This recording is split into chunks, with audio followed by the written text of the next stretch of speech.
Shadore Sanders isn't just fighting for a roster spot in Cleveland. He's battling the gravitational pull of an entire NFL culture, still unsure how to process swagger it can't control. 41 completions on 51 throws, 9 touchdowns, 1 lonely pick, a 77% completion rate across 5 minicamp sessions open to the media. That's not promising for a rookie. That's elite by any training camp metric. And he's doing it as a 5th-round pick most analysts dismissed as overconfident, cocky, armed with the strength of Drew Brees in his final season. If those stats belong to a quarterback from Alabama or Ohio State, a blue blood golden boy drafted in round 1, SportsCenter would run highlight loops every hour. Beat writers would pin breathless columns about a rookie phenom, a future franchise cornerstone. Instead, the national conversation around Shadore is muted. A hush, an awkward shuffle, a quick compliment about his work ethic before pivoting to Dillon Gabriel's adjustment curve or how Joe Flacco brings veteran leadership. Why the double standard? Simple. Shadore's last name is Sanders. His father, Primetime, spent a Hall of Fame career sprinting past boundaries the NFL never built room for. Deion didn't just dance on the field. He danced on the idea that humility was mandatory. He shattered the notion that greatness must be whispered in retirement. And now, Deion is doubling down at Colorado, challenging the college coaching establishment in 4K, streaming every second to millions. So the league watches his son, same confidence, same charisma, and wonders, do we celebrate this or curb it before it grows? Nobody will say it out loud. They'll praise his mechanics, applaud his classroom habits. But the reps that matter, the first-team snaps where jobs are truly won, are still handed out like family heirlooms, reserved for safer, quieter, older options. So today, we ask a blunt question. If Shadore Sanders didn't trace his DNA back to the most polarizing quarterback football has ever seen, would the Browns already be grooming him as their heir apparent? The numbers say yes. The film screams yes. Even head coach Kevin Stefanski can't stop praising him. Yet the depth chart whispers, not yet. And the league nods, grateful to delay the reckoning. But reckonings don't retreat. They wait, quietly, powerfully. And every crisp spiral Shadore fires in Berea tightens the inevitable collision between talent and bias. This isn't merely a camp battle. It's a cultural fault line rumbling right beneath Cleveland's practice fields. Numbers anchor every football debate, and Shadore's are volcanic. Let's unpack why 77% matters. Context: minicamps are chaos. Scripted sequences, rotating personnel, install periods that kill rhythm. Most rookies hover around 60% as they learn timing and verbiage. Veterans accept misfires as the cost of experimentation. Hitting 70%? Rare. Landing at 77%? That's surgical. That's control. That's evidence of mastery. And then there are the touchdowns, 9 in 5 practices. These weren't goal line walkthrough lobs. Shedeur threaded lasers in red zones, launched 30-yard strikes, hit pump-and-go sideline fades, feathered bucket drops over the corner's shoulder. Every throw, a different read. Every read, advanced. Meanwhile, Dillon Gabriel's completion rate hovers in the high 50s with 3 picks. Kenny Pickett, steady but conservative, rarely throws deeper than 10 yards. Joe Flacco flashes brilliance, but his foot speed folds under pressure. By raw production, Shadore is the runaway leader. So why isn't the praise flooding in? Because to acknowledge his dominance means admitting the pre-draft narrative was wrong. That scouts missed, that general managers overthought. And for certain corners of the league, the idea of Deion Sanders being right again. That's salt in a decades-old wound. But facts don't care about feelings. Stats don't take sides. They just exist. Absolute, unbothered. And every day, as reporters tweet completion totals and highlight reels, the silence around Shadore feels less like caution and more like denial. Denial has a shelf life. If Sanders keeps stacking 77% days, the Browns won't be able to stash him on the bench. Merit will demand daylight.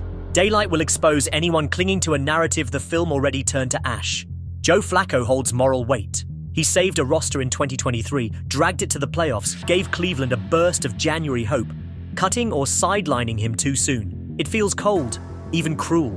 Veteran locker room leaders quietly root for Flacco. He's a known quantity, steady, professional, rarely a distraction. Kenny Pickett was a mid-tier acquisition via trade. Andrew Berry gave up mid-round picks to get him. GMs hate calling sunk costs what they are. So Pickett will be gifted time to prove himself. Dillon Gabriel? He's the scouting department's darling. Drafted 2 rounds ahead of Shadore. He validates all the mileage, all the flights, all the regional scout hotel receipts. Earlier this week, the cameras caught Joe Flacco and Shadore Sanders sharing a wholesome mentor-protege moment. The 40-year-old Super Bowl MVP swapping stories with the 23-year-old soaking in gems like a sponge. Coaches love that dynamic. It proves the room is collaborative, not cutthroat.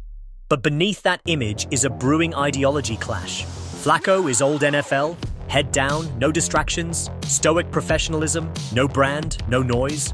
When asked about Shadeur's viral dance challenges, he quipped, "Adults should have fun in private." Translation: if you want to be taken seriously, act like me. Shadore, new NFL.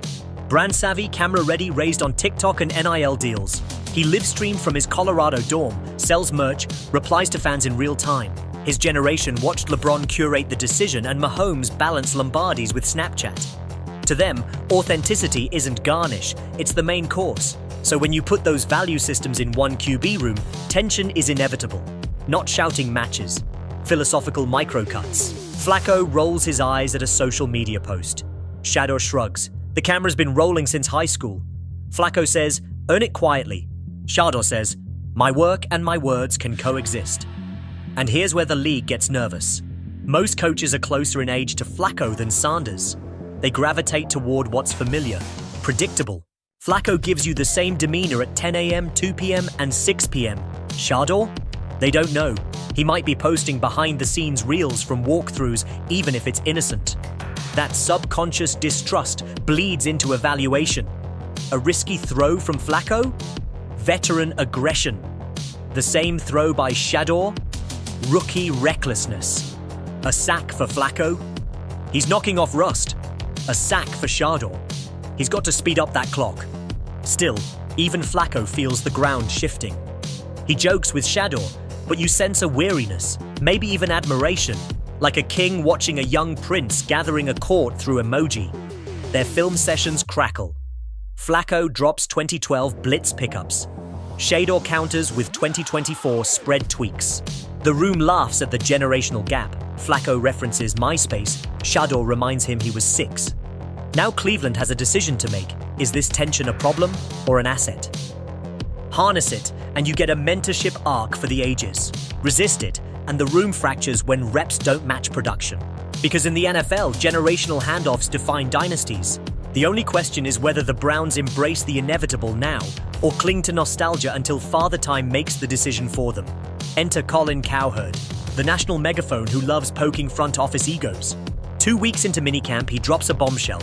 Cleveland stumbled into a star they didn't even want. His claim? The Browns lucked into Shadore after taking Dillon Gabriel. And guess what? The kid's outperforming everyone. Cowherd lives off controversy, but he rarely shoots without a source. He doubles down. Says league contacts confirm that even in private sessions, Shadore looks miles ahead.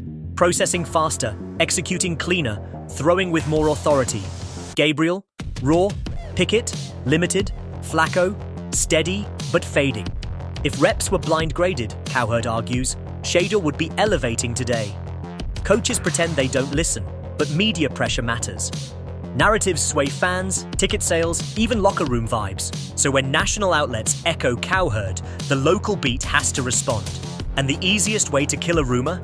Give the kid a chunk of first-team snaps. See what happens. Now, let's address the NFL's Deion problem.